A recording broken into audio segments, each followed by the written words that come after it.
what he did to Justin Gaethje. That's all you need to know. If you say Justin Gaethje's a nobody, you're crazy. You watch that Tony Ferguson fight, Justin Gaethje's a fucking animal. He's a savage. And he just closed that gap. And he ate a lot of leg kicks too, man.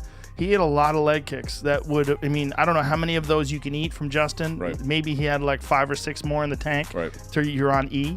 But he closed the gap and then wound up finishing with a triangle off of his back. I mean, god damn. A serious question about this, because I went through it a couple times. So from the moment he got kicked, then he initiates the takedown. So it was a kick. He tried the first round. He did it off a head inside single. Didn't work. Second round, he tried it off a double from the outside leg kick. First round was an inside leg kick, hence the inside single. Didn't work. So then he goes to the double. It's 22 seconds from that till the finish. So 22 seconds, we're apart. 22 seconds later, you're unconscious. I mean, this is my question to you. Is that the best back take you've ever seen in MMA? Because what he does is, when Gaethje is sprawling in this contest, he's not just sprawling. He is sprawling and turning so he doesn't get pushed into the fence. He was very diligent about that in the Alvarez and the Gaethje fights. You can go back and you can watch it. So in this fight, when you see the level change that Khabib hits, you see automatically Gaethje turn because he doesn't want to get turned that direction. But what Khabib does is he actually scoots under him, pulls him up, and then with his head posts him over, gets the hands to plant. Well, once the hands are planted, the double is over. He doesn't care about it anymore. Now he just wants the tight waist. And from the tight waist, he's holding, his elbows aren't flared. They're tight here, right? Like he's T-Rexing inside. At that point, you have created, if you're Justin Gaethje, putting your hands, you've created a stable structure for this guy to now mount. Plus, if you want to escape to the fence to like stand, he can control the ascent. So he goes, double, turns, pushes hands to the mat, forces Gaethje down, and then with his gable grip, then keeps it there and then replaces it with the hooks, and then turns it to a fake, not a real Joe Rogan, a fake head and arm triangle attempt. Jon Jones to me is the most accomplished fighter we've ever seen. Like the things accumulate over time. No one is as flawless as Khabib Nurmagomedov. Not even close. I think that is the argument, right? Like, who is the GOAT? I think if you look at Jon Jones's early career, right? Jon Jones wins the title in 2011, and from then on has fought more fights as championship fights than he has other fights. So he's the most accomplished for sure. Wins the title, the earliest, youngest guy to ever win the title in the UFC. Beats Mauricio Shogun Rua, who's a legend. And then the way he dominates all these other fighters, up until you get to Alexander Gustafsson, you could make the argument that he had a similar career. You could make the argument, like if you look at what he did, Jon didn't lose any rounds. Jon was smashing people. You look what he did to Rashad Evans. You look what he did to Rampage Jackson. You look what he did to Lyoto Machida. You look what he did to everybody. Everybody he fought up until the Gustafsson fight. But the Gustafsson fight, then you have to say, well, how much slack do you give him for admittedly not training? Because it was a really close fight. He pulls it out in the championship round, even though he's out of shape, even though you talk to Greg Jackson, he didn't train for that fight. Didn't fucking train. Like, barely worked out, but definitely didn't go through a training camp. Still managed to beat one of the best guys in the division after getting taken down for the first time in his career. Then goes on a tear, right? Look at the way he beat Daniel Cormier in the first fight. Took him down. Like, who the fuck takes Daniel Cormier down, right? And then you look at him in the second fight. Even though it was ruled a no contest, we know what the fuck happened. He head kicked him and stopped him. You know, it was spectacular. You look at what Jon has done, then you have to take into account the things that didn't go that well. And we haven't seen those from Khabib yet. You have to take into account the fight like Thiago Santos, right? That fucker goes to a split decision. You're like, whoa, Dominic Reyes. Dominic Reyes thought he won the fight. Right. You know, real close fight.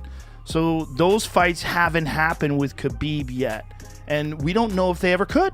We don't know, right? Like right now, would you see flawless victory after flawless victory? You could maybe make the argument that Khabib lost 2 rounds his entire career. Maybe the second round against Justin. Or first round rather, maybe first round rather against Justin, and maybe the third round with Conor. That's right. That's it. Right. And either one of those didn't get cut, didn't get dropped, didn't get hurt. Right. To never get cut and to never get dropped, I don't think folks understand what that means. Crazy. In a sport filled with, it's not a scientific measurement per se, right? Who gets cut the most or something, but in a sport built on unpredictability, on violence. St. Pierre went to wrestling to get away from all of that in large part, and then to never experience that, it's like. It is shocking beyond description. I don't know how to explain that to folks.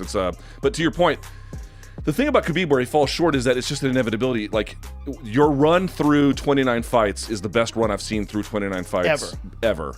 But, and John's not my best friend or anything, but I just don't...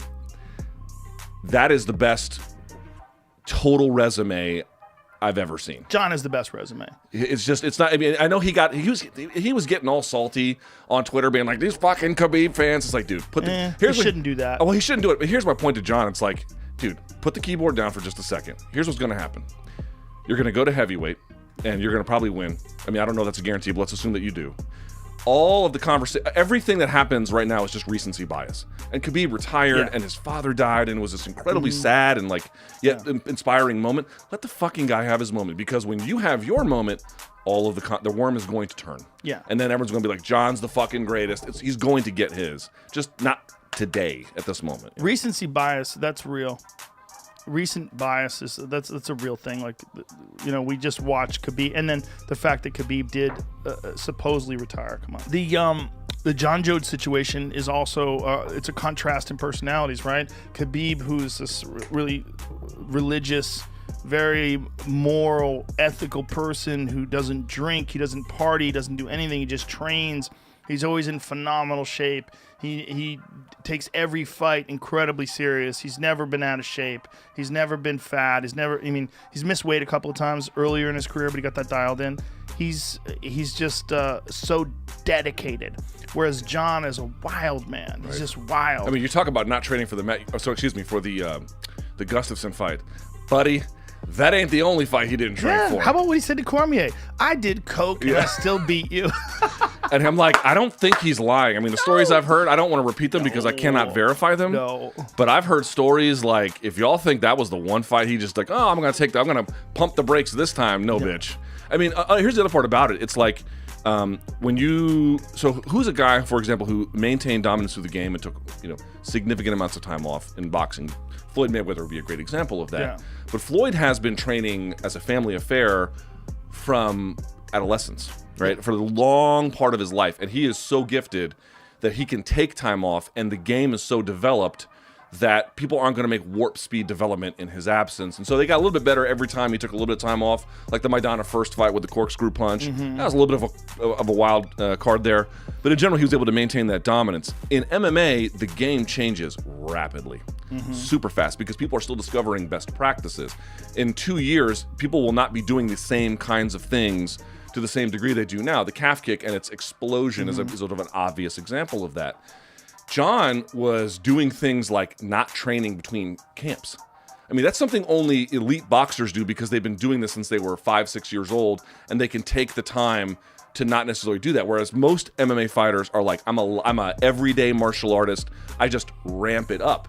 He would do nothing and then something and still go out there and beat world fucking champions in what at the time was the UFC's marquee division. That is out of this fucking world bonkers. I'm gonna beat you as like a part-time guy?